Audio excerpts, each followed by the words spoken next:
নমস্কার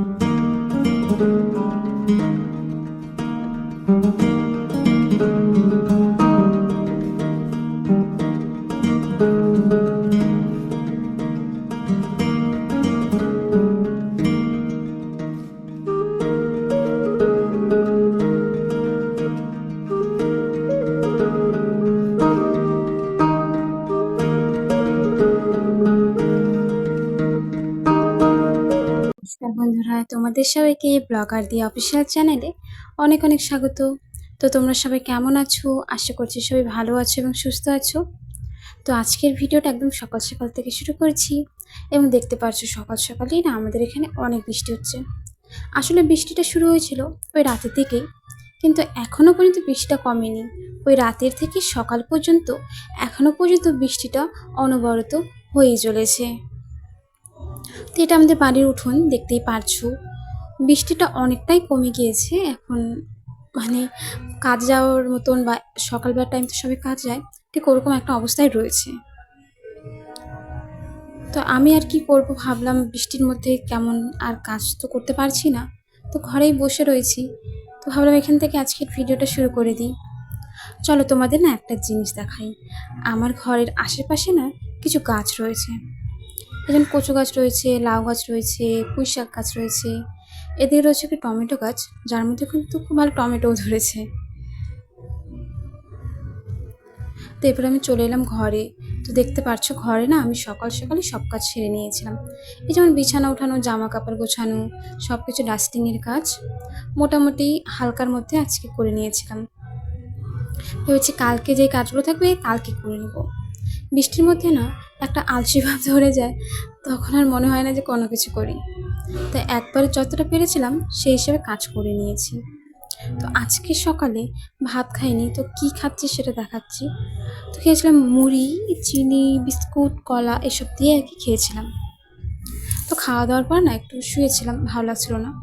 ভাবলাম দুপুরবেলা একটু শুয়ে থাকি, দেখি কখন যে আমার বিড়ালটা এসে আমার পাশে ঘুমিয়েই পড়েছে। মানে আমি যেখানে থাকবো ওকে আমার সাথে থাকতেই হবে। তাই আমি ঘুমিয়ে রয়েছি দেখে ও চলে এসলো আমার সাথে ঘুমানোর জন্য। তো এদিকে দুপুরে যেহেতু মানে সকালের দিকে বানিয়েছিলাম ডাল, তার জন্য এখন একটু বড়া ভেজে নেব। তো আটা, লবণ, হলুদ, জিরা সব কিছু দিয়ে দিয়েছি। তার সাথে তোমাদের দেখালাম না যে পুঁই শাক গাছটা, সেখান থেকে কিছু পাতা নিয়ে কুচো কুচো করে কেটে এখন আমি রেখে দিয়েছি। তো অনেকক্ষণ আমি রেখে দেবো, এই ধরো আধা ঘন্টারও বেশি। এখন ওই দুপুর বাজে 1:30টার মতন, আর তোমাদের দাদাভাই আসবে ওই 2টোর দিকে। তো আধা ঘন্টার মতন থাকবে। সেদিকে বানিয়েছিলাম ডাল আর শাক ভাজা, আর ছিল লেবু। তাই ভাবলাম একটু বড়াও বানিয়ে দিই, যখন আসবে একদম গরম গরম করে ভাজা করে দিব। তো তোমাদের দাদাভাই চলে এসেছে, এদিকে আমি বসিয়ে দিয়েছি কড়াই।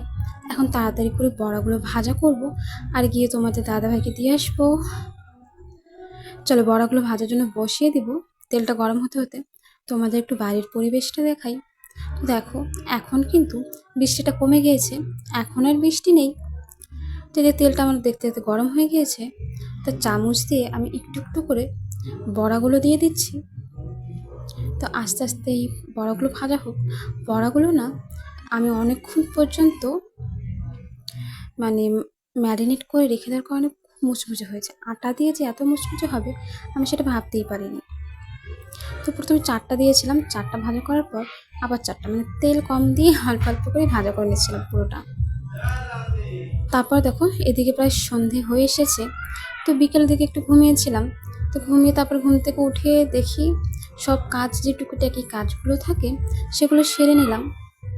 তারপর সন্ধ্যাবাতি দিব দেখে বাইরে আসলাম, তখন উঠোনে দেখি কি খুব সুন্দর ফুল ফুটে রয়েছে দুটো। এই দুটো ফুল কিন্তু কি নাম আমি ঠিক বলতে পারবো না, কিন্তু ফুলগুলোর এত ভালো গন্ধ, মানে মনটা ভরে যাচ্ছে, এত সুন্দর। আর দেখতেও কিন্তু খুবই সুন্দর ফুলগুলো। আর এগুলো সবসময় না সন্ধ্যাবেলাতেই হয় ফুলগুলো। এদিকে তারা আরেকটা ফুল গাছ দেখাচ্ছি। এই ফুলগুলো কিন্তু সন্ধ্যাবেলাতেই হয়, ঠিক আছে? এই যেগুলো করি দেখতে পারছো এখনো সন্ধে হয়নি, তো সন্ধে যখন হয়ে যাবে তখনই এই ফুলগুলো ফুটবে আর কি। দাঁড়াও, আরও কিছু গাছ রয়েছে, সব গাছ যত ফুল গাছ রয়েছে আজকে সব ফুল গাছগুলোর সাথে তোমাদের ভালো মতো পরিচয় করে দেব যে আমাদের বাড়িতে ঠিক কোন কোন গাছ রয়েছে। তো এদিকে রয়েছে নীলকণ্ঠ ফুল, পুজো দেওয়ার পরে কিছু ফুল রয়েছে। তো এখন যেহেতু অনেক বৃষ্টি হচ্ছে তার জন্য জবা ফুল ফুটছে না, তো বৃষ্টিটা চলে গেলে তারপরে একটু গরম গরম ভাব থাকবে দুর্গাপুজোর আগে, তখন কিন্তু জবা ফুল ঠিকই ফুটবে। তো ওপরের দিকে দেখো একটি ফুল কিন্তু রয়েছে, হয়তো দেখা যাচ্ছে না ভালোভাবে, কিন্তু এদিকে কিন্তু সব ফুলগুলো দেখাই যাচ্ছে। তো চলো এখন আমি চলে যাবো সন্ধ্যাবাতি দেওয়ার জন্য। তো বাইরের মানে তুলসী তলায় যে প্রদীপটা দিব সে প্রদীপটা বাইরেই রাখি, সেটা নিয়ে চলে যাই আগে ঘরে সন্ধ্যাবাতি দেওয়ার জন্য। আমি ওই যে দেখতে পাচ্ছ আমার মহারাজকে, মানে আমার বিড়াল, ওখানেই শুয়ে রয়েছে ঘরেই। তো এরপর চলে এলাম ঘরে।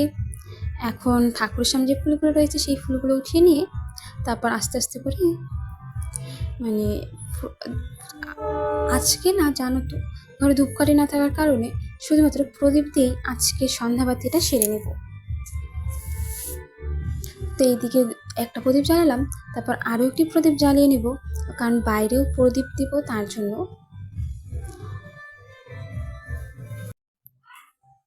তারপর সন্ধ্যাবাতিটা দেওয়া হয়ে গেলে আমি চলে যাব রান্নাঘরে। তো রান্না করার সময় জানো তো আমার না একদমই ভিডিও বানানো হয় না। যদি দুপুরে কখনো কোনো কিছু করি সেই তখনই ভিডিও বানাই, না হলে রান্নার জন্য আর আলাদা করে ভিডিও বানানো হয় না। কারণ মানে যখন রাতে বা দিনে রান্না করি তখন একটা তাড়াহুড়ো থাকে তো রান্নার জন্য।